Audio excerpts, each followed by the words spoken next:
지금으로부터 약 100여 년 전에 1925년 미국 테네시주에 세기의 재판이 열렸습니다.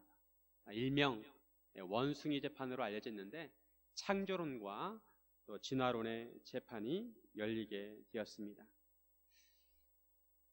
미국에서 한 법을 만들었는데 학교에서 진화론을 가르칠 수 없도록 하는 버틀리 법을 만들었습니다. 그런데 이 법에 대항해서 일부러 존 스코스라는 교사가 학교에서 진화론을 가르친 것이 발단이 되었습니다. 이 재판은 전 세계적으로 관심을 모았던 재판입니다. 결과는 존 스코스가 일단 법을 어겼기 때문에 $100의 벌금형을 받는 것으로 끝났습니다. 그러나 창조론과 진화론의 극적인 대립을 보여주는 재판이라고 할 수가 있습니다. 이후에도 창조론과 진화론에 대한 논쟁을 계속해서 이어오고 있습니다. 그런데 2000년 전에 진정한 세기의 재판이 있었습니다. 인간이 하나님을 재판하는 재판이었습니다. 오늘 본문에 보면 예수님께서 재판장에 끌려가십니다. 예수님께서는 약 3년 반 동안 사역을 하셨습니다. 사역을 처음 시작하실 때 광야에서 40일 동안 금식하시고 마귀의 유혹을 받으셨습니다. 그리고 사역을 마무리할 때가 되어졌는데 마지막에는 예수님이 인간의 법정에서 재판을 받으십니다. 광야에서는 마귀가 예수님의 정체성을 흔들었습니다. 내가 하나님의 아들이거든 이 돌들로 떡을 만들어 보아라. 마지막 단계인 재판에서도 예수님의 정체성을 문제 삼습니다. 내가 유대인의 왕이냐? 예수님은 유대인의 참 왕이시지만 유대인들에게 인정을 받지 못하셨습니다. 예수님은 참 재판장이시지만 우리 예수님께서 재판을 받으십니다. 참 재판장이신 예수님께서 왜 재판을 받으셔야 했을까요? 예수님의 재판은 십자가로 가는 관문이었습니다. 예수님은 재판을 받으시고 곧바로 십자가를 지셨습니다. 예수님은 왜 재판을 받으셔야 했는가? 예수님은 왜 십자가를 지셔야 했는가? 함께 나누기를 원합니다. 첫째로 우리에게 진리를 가르쳐 주시기 위해서입니다. 예수님께서는 이 땅에 참 빛으로 오셨습니다. 어둠 속에 헤매는 우리를 진리 가운데로 인도하시기 위해서 오셨습니다. 겟세마네 동산에서 예수님께서는 잡히셨습니다. 군인들은 안나스 집으로 예수님을 끌고 왔습니다. 안나스는 바로 직전의 대제사장이었습니다. 하지만 얼마나 그가 욕심이 많은지 사위에게 대제사장직을 물려주고 아들 4명도 다 대제사장이 되었습니다. 안나스는 예수님을 신문합니다. 예수님의 제자들과 교훈에 대해서 물었습니다. 안나스는 예수님의 추종자들과 세력을 파악하려고 하였습니다. 이후에라도 문제가 되지 않게 하려는 것입니다. 예수님께서 말씀하시기를 드러내놓고 세상에 말했다고 하십니다. 숨어서 하거나 비밀로 하지 않고 모든 유대인들이 모이는 회당과 성전에서 항상 가르치셨고 은밀하게는 아무것도 말하지 아니하셨다고 하십니다. 그러시면서 부른 자들에게 물어보라고 하십니다. 유대인들은 은밀하게 처리하고자 하였지만 예수님은 숨길 것이 없으셨습니다. 진리는 숨길 것이 없습니다. 예수님은 당당하셨습니다. 예수님께서 말씀하실 때 곁에 섰던 아랫사람 하나가 손으로 예수님을 쳤습니다. 예수님께서는 정당하게 말씀하셨는데 대제사장에게 그런 식으로 말하는 것을 불손하게 생각한 것입니다. 그러나 불손한 것은 그 사람이었습니다. 그는 감히 하나님을 친 것입니다. 예수님께서는 말이 잘못된 것이 있으면 그 잘못된 것을 증언하라고 하십니다. 사실 이러한 안나스의 재판은 불법이었습니다. 안나스는 정식 대제사장도 아니었고 한밤중에 재판을 할 수도 없었습니다. 한밤중에 재판하는 것은 불법이었습니다. 증인도 없었고 예수님의 변호인도 없었습니다. 그 사람의 죄가 밝혀지기 전에 치는 것도 불법입니다. 절기의 재판을 하는 것도 불법입니다. 정식 재판은 성전에 있는 재판장에서 해야만 했습니다. 안나서는 예수님을 결박한 그대로 대제사장 가야바에게 보냅니다.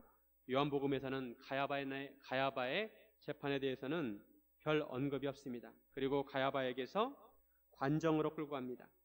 그런데 유대인들은 더럽힘을 받지 않으려고, 그리고 유월절 잔치 음식을 먹기 위해서 관정에 들어가지 않습니다. 관정에는 이방인이 있기 때문에 그렇습니다. 예수님께 재판을 받으신 날은 금요일 새벽이었습니다. 이스라엘은 해가 질 때 하루가 시작이 되기 때문에 금요일 저녁부터 안식일이 시작이 되는 것입니다. 유대인들은 이방인 집에 들어가면 부정해진다고 생각해서 관정에 들어가지 않았습니다. 반면 만약에 부정해져서 유월절에 참석하지 못하면 그 사람은 한 달 뒤에 따로 절기를 지켜야 했습니다.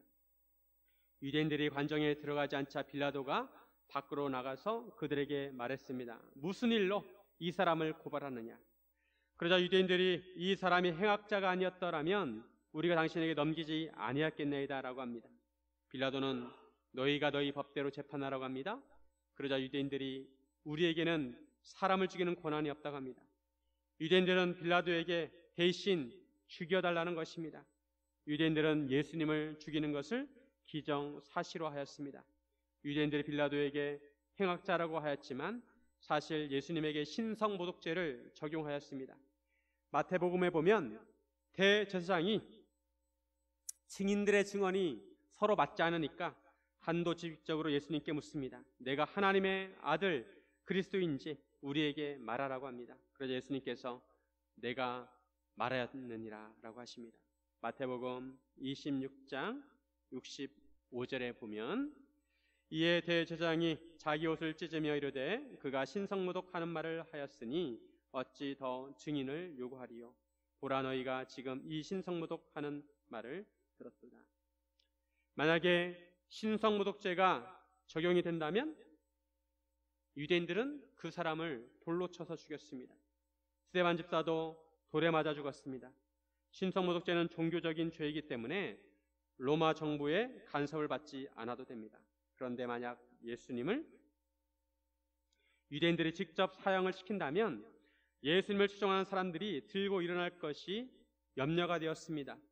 유대인들은 주로 의로운 선지자들이 돌에 맞아 죽는다고 생각을 했습니다.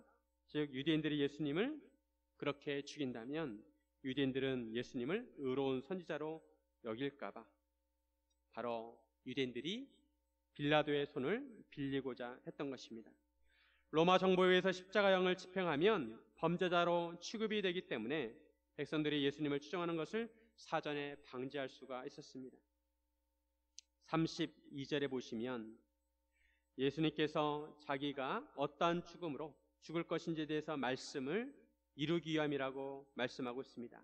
예수님은 인자는 들려야 한다고 하셨는데 바로 십자가에 달리는 것을 아셨습니다.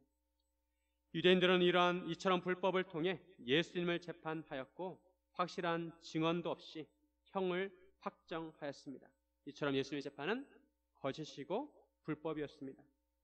인간의 역사는 거짓의 역사라고 할 수가 있습니다. 거짓의 역사는 에덴 동산에서 시작되었습니다. 사람들은 거짓말을 하기도 하고 거짓에 속기도 합니다. 이 시대에도 무엇이 진리이고 무엇이 거짓인지 분별하기가 쉽지 않습니다.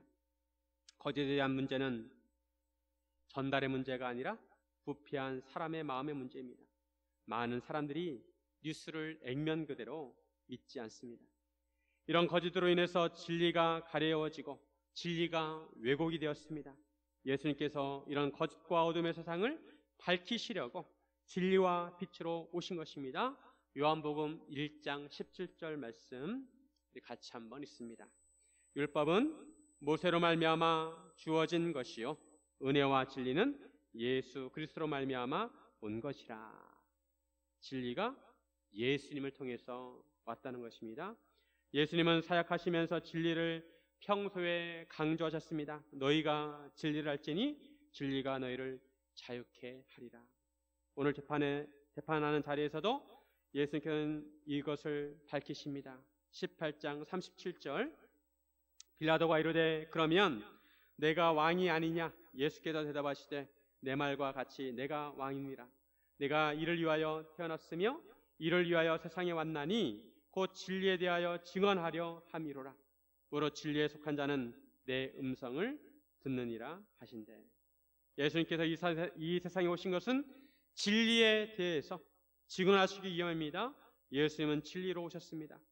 거짓의 역사인 인간의 어두운 역사에 빛을 비추시기 위해서 진리를 선포하셨습니다. 하나님께서는 이전부터 하나님의 말씀을 전해주셨습니다. 모세와 선지자들을 통해서 주셨습니다. 근데 사람들은 하나님의 말씀을 믿지 않습니다. 진리로 받아들이지 않았습니다. 예수님께서는 하나님의 말씀이 진리임을 증거하기 위해서 오신 것입니다. 하나님의 말씀은 진리입니다.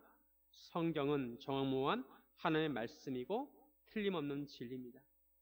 예수님께서는 이를 보이시기 위해서 구약에 예언되었던 말씀을 다 성취하신 것입니다. 하나님께서는 선지자들이 전한 말씀을 믿지 않자 최종적으로 마지막으로 아들 예수님을 이 땅에 보내신 것입니다. 문제는 예수님의 음성을 듣느냐 듣지 않느냐입니다. 진리에 속한 자는 주님의 음성을 듣는다고 하십니다. 예수님께서 전하신 진리의 말씀을 믿느냐 믿지 않느냐 이것이 문제입니다. 주님 말씀을 진리로 믿는 자는 죄로부터 자유를 얻을 것이고 주님 말씀을 아담처럼 스스로 속아서 믿지 않는 자는 그대로 거짓된 세상에 살게 될 것입니다. 사람들이 재판을 받는 이유는 억울하다고 생각하는 부분에 대해서 시비를 가리기 위해서입니다. 어떤 것이 옳고 어떤 것이 그른지 판결해 달라는 것입니다. 재판은 법을 근거로 합니다. 이 세상에는 그런데 불의한 법도 있습니다. 이 세상에서의 재판은 온전히 공정하다고 할 수가 없습니다. 신성해야 할 재판장에서도 거짓이 난무하기 때문입니다. 이런 세상에 예수님께서는 진리를 가르쳐 주시기 위해서 오셨습니다. 온 세상이 어둠에 잠겨 있는데 예수님은 한 줄기 빛으로 오셨습니다. 이 세상은 암흑으로 가득 차 있습니다. 예수님께서는 이 세상에 새로운 창조를 하시기 위해서 빛으로 오셨습니다. 우리는 예수님의 진리의 말씀을 등대 삼아야 합니다. 요즘은 유튜버들이 각자 방송합니다. 10대들은 TV보다 유튜브를 더 많이 본다고 합니다. 유튜브에서 많은 사람들이 각자 방송합니다. 그러다 보니 누구 말이 맞는지 또 누구 말이 틀린지 분간할 수 없습니다. 절대적 기준이 없고 상대적인 기준의 시대가 되어서 더 혼란스러운 시대가 되었습니다. 이럴 때일수록 우리는 진리를 추구해야 합니다. 진리를 따라 살아야 합니다. 나침판이 항상 북쪽을 가리키듯이 항상 진리를 따라 살아야 합니다. 이를 위해 우리는 진리인 성경 말씀을 확실히 믿고 진리를 깨닫고 진리를 실천하는 삶을 살아야 합니다.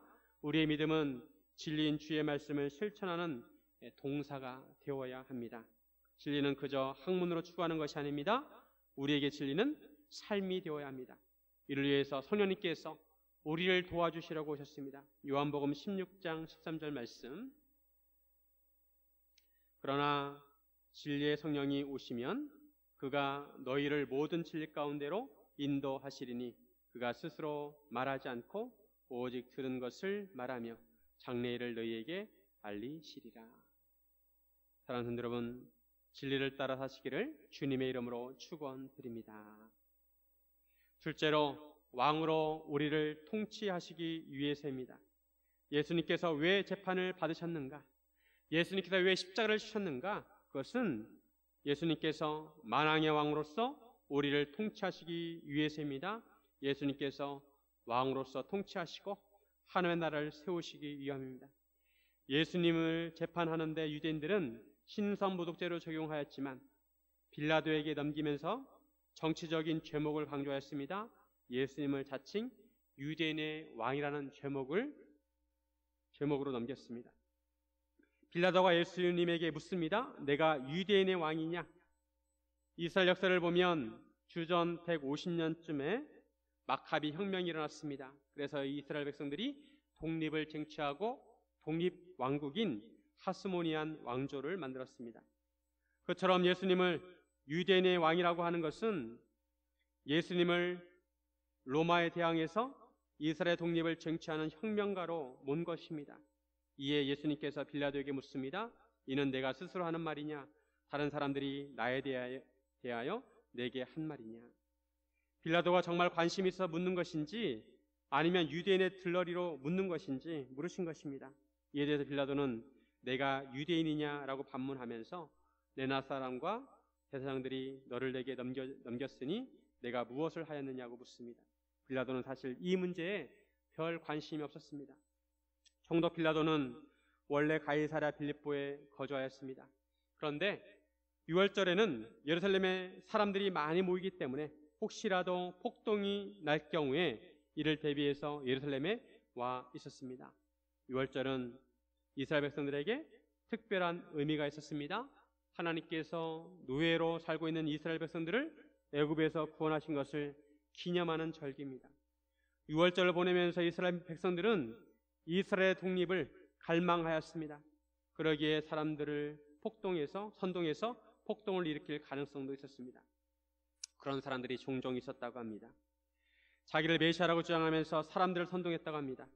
이런 정황에서 예수님께서 유대인의 왕이라고 하면서 백성들을 선동해서 로마로부터 이스라엘의 독립을 쟁취하려고 한다면 그것은 로마에 대한 반역죄라고 할 수가 있습니다.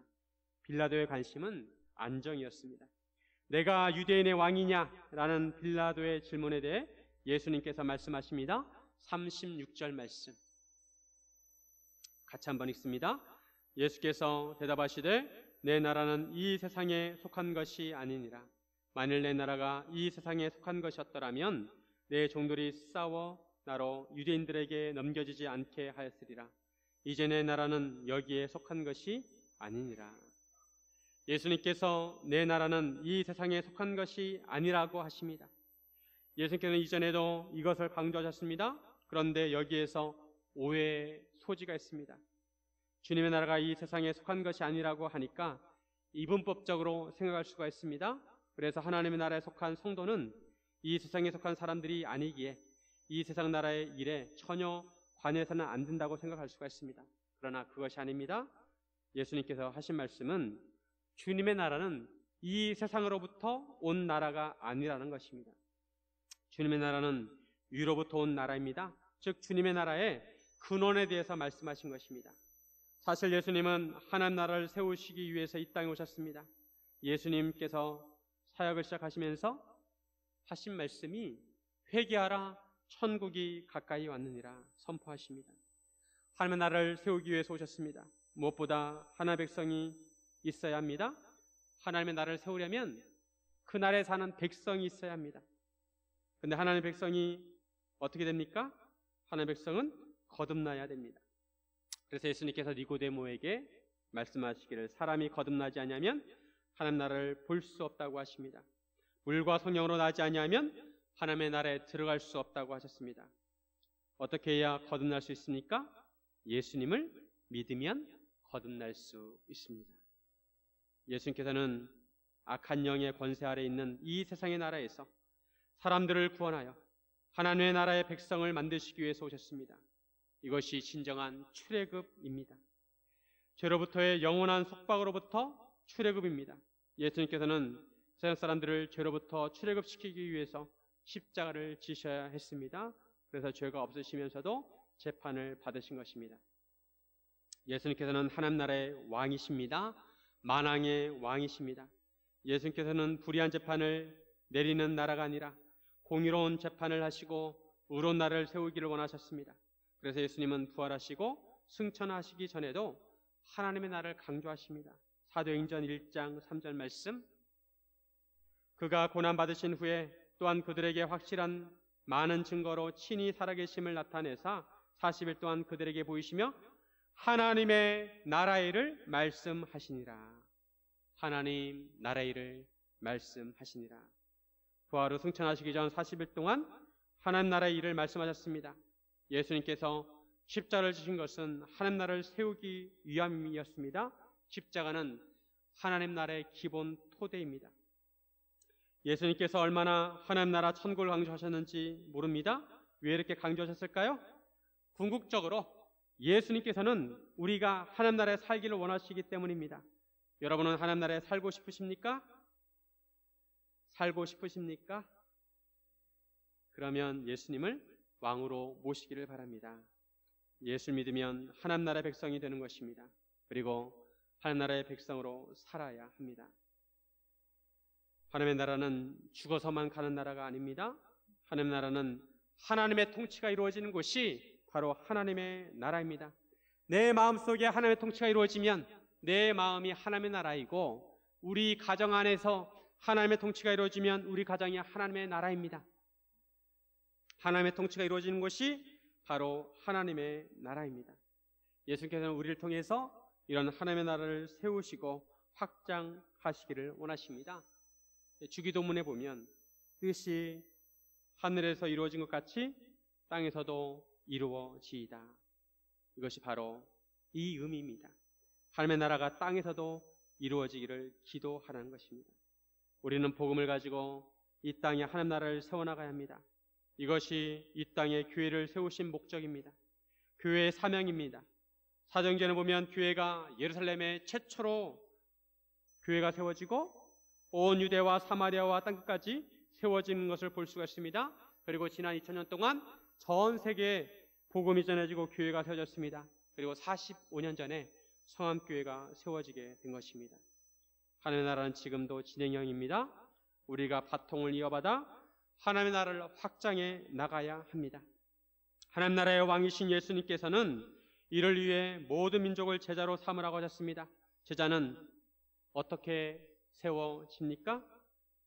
마태복음 28장 19절 20절 자주 인용하는 말씀인데, 그러므로 너희는 가서 모든 민족을 제자로 삼아 아버지와 아들과 성령의 이름으로 세례를 베풀고 내가 너희에게 분부한 모든 것을 가르쳐 지키게 하라. 볼지어다 내가 세상 끝날까지 너희와 항상 함께 있으리라 하시니라. 어떻게 제자가 되냐면 먼저 아버지와 아들과 성령의 이름으로 세례를 받아야 합니다.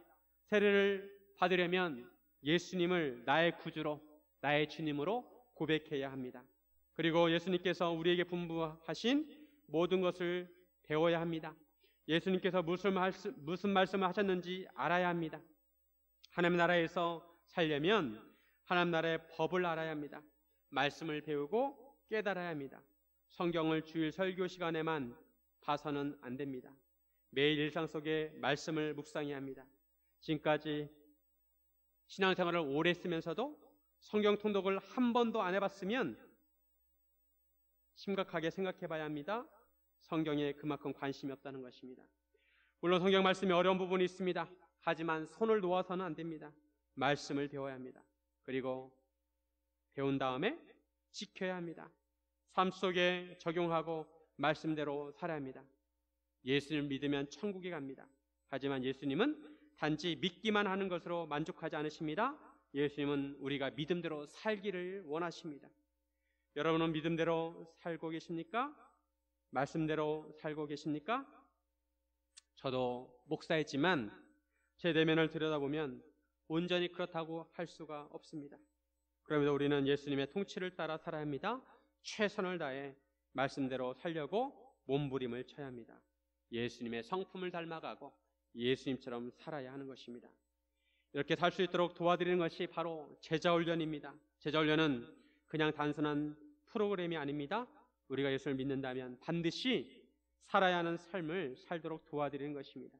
성경 말씀을 깊이 묵상하고 그대로 살도록 하는 훈련입니다. 사랑하는 여러분, 그저 주일에 예배 한번 드리는 것으로 만족하지 마시기 바랍니다.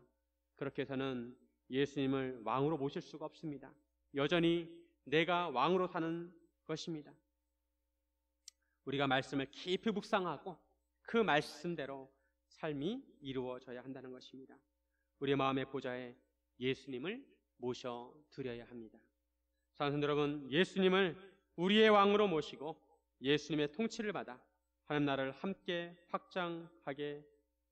확장해 나가기를 주님의 이름으로 축원드립니다. 셋째로 우리를 구원하시기 위해서입니다. 예수님께서 재판을 받으신 것은 우리를 섬기시기 위해서입니다. 사실 예수님은 재판을 받으실 아무런 이유가 없었습니다. 원래는 우리가 그 자리에 있어야 했습니다. 우리가 재판을 받아야 합니다. 하지만 예수님은 우리를 사랑하셔서 우리를 구원하시려고 우리를 대신해서 재판을 받으셨습니다. 우리를 구원하시기 위해 재판을 받으셨습니다. 빌라도는 예수님을 신문하고 나서 어떤 죄도 발견할 수 없었습니다. 빌라도도 예수님에 대한 소문을 들었을 것입니다. 예수님께서 예루살렘에 입성하실 때 예수님은 나귀 새끼를 타고 입성하셨습니다. 예수님의 모습은 혁명가의 모습이 아니라 선생님의 모습이었습니다. 빌라도는 다시 유대인들에게 가서 나는 그에게서 아무 죄도 찾지 못하였다고 합니다. 빌라도는 이 문제를 매듭짓고 싶어 했습니다. 빌라도는 유대인들의 의도를 알았습니다. 그래서 타협안을 내놓습니다. 유월절에 한 사람을 놓아주는 전례가 있으니까 유대인의 왕을 너희에게 놓아주기를 원하느냐고 물었습니다. 예수님을 가리켜 유대인의 왕이라고 한 것은 유대인들을 조롱하기 위함이었습니다. 빌라도는 이 문제는 유대인들의 문제이기에 자기가 떠맡고 싶지 않았습니다. 유대인들 너희가 해결하라는 것입니다. 이때 유대인들이 소리를 질렀습니다. 이 사람이 아니라 바라바라 합니다. 바라바. 바라바는 강도였습니다. 바라바는 그 뜻을 보면 아버지의 아들입니다. 아버지의 아들. 유대인들은 하나님의 아들 예수님이 아니라 아버지의 아들을 선택한 것입니다. 유대인들은 하나님의 아들을 십자가에 못 박으라고 외쳤습니다. 이렇게 해서 예수님의 재판은 예수님을 십자가에 못 박는 것으로 끝납니다. 예수님께서 십자가에 못 박히도록 넘겨지게 됩니다. 예수님께서는 지금까지 십자가에 대해서 계속해서 말씀해 오셨습니다. 한 알의 밀이 땅에 떨어져 죽어야 많은 열매를 맺을 수 있다고 하셨습니다. 그리고 선한 목자는 양들을 위해서 목숨을 버린다고 하셨습니다. 사람이 친구를 위하여 자기 목숨을 버리면 이보다 더 큰 사랑이 없다고 하셨습니다. 예수님께서 이처럼 십자가를 염두하신 말씀을 해 오셨습니다. 예수님은 하나님의 어린 양으로 오신 것입니다. 예수님은 세상 죄를 지고 가는 하나님의 어린 양이십니다. 유월절에 드려지는 제물이십니다. 예수님께서는 직접 제물이 되셔서 사람들의 죄를 다 담당하시고 대신 하나님의 진노를 받으려 하신 것입니다. 우리들은 다 양 같아서 각기 제 길로 갔지만 하나님께서는 우리의 죄악을 예수님에게 담당시켰습니다.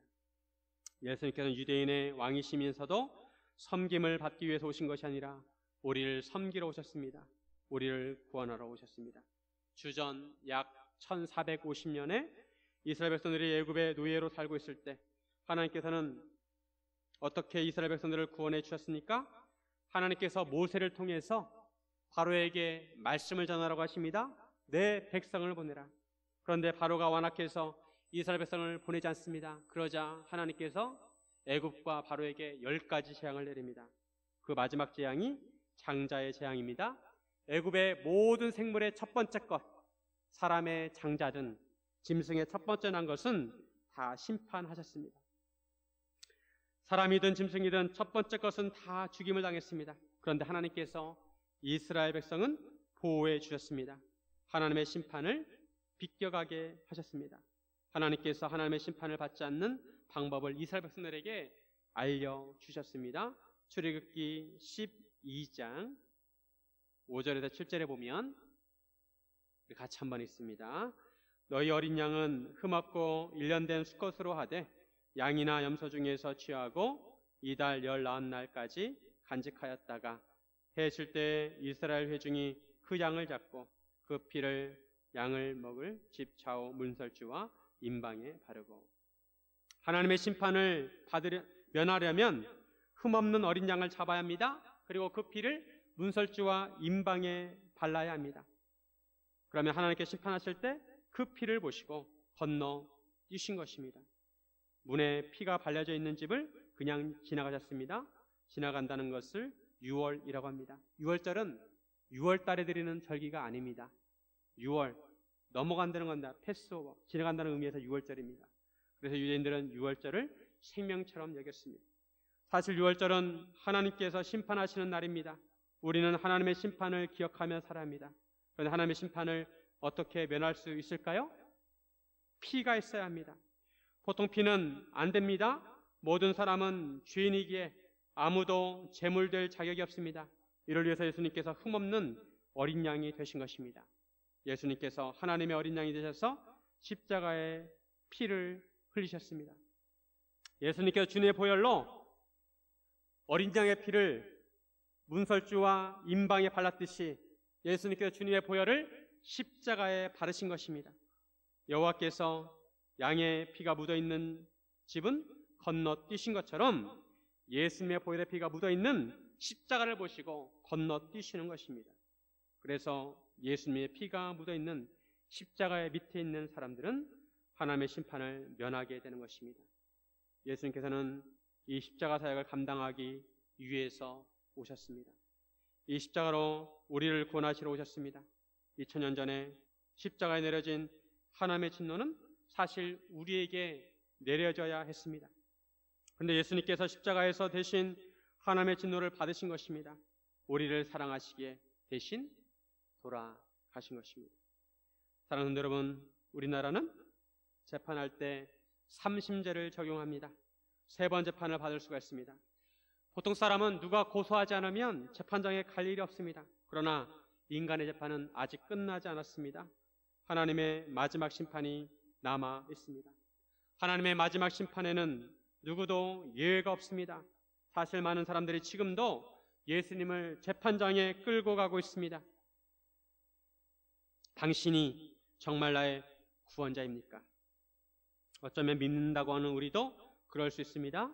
예수님에게 당신이 정말 나의 왕이입니까? 질문할 수 있습니다. 당신은 정말 나의 삶을 책임지는 왕입니까? 이런 질문은 예수님을 다시 한번 법정에 세우는 질문입니다. 많은 사람들은 자기 자신을 왕으로 모시고 살아갑니다. 예수님이 2000년 전에 법정에 이미 서셨고 이제 우리가 법정에 서야 할 차례입니다. 내 말과 같이 내가 왕이니라 말씀하신 예수님께서 우리에게 물으실 것입니다. 너는 나를 왕으로 인정하느냐? 이 질문은 우리 삶을 검증하는 질문입니다. 너의 삶 속에서 나를 왕으로 모시고 살았느냐를 검증하실 것입니다. 예수님께서는 마지막 날 우리에게 질문하실 것입니다. 우리는 마지막 날 주님 앞에 섰을 때 대답할 말을 준비해야 하는 것입니다. 너의 왕은 누구냐? 너는 누구를 왕으로 모시고 살았느냐? 저의 왕은 예수님이십니다. 저는 예수님을 위해 살았습니다. 라고 대답하는 모든 성도들이 되시기를 바랍니다. 사랑하는 성도 여러분, 지금은 은혜의 때입니다. 예수님을 믿음으로 하나님의 심판을 면하시고 진리를 따라 사시고 예수님의 제자로 사시기를 주님의 이름으로 축원드립니다. 이렇게 기도하겠습니다.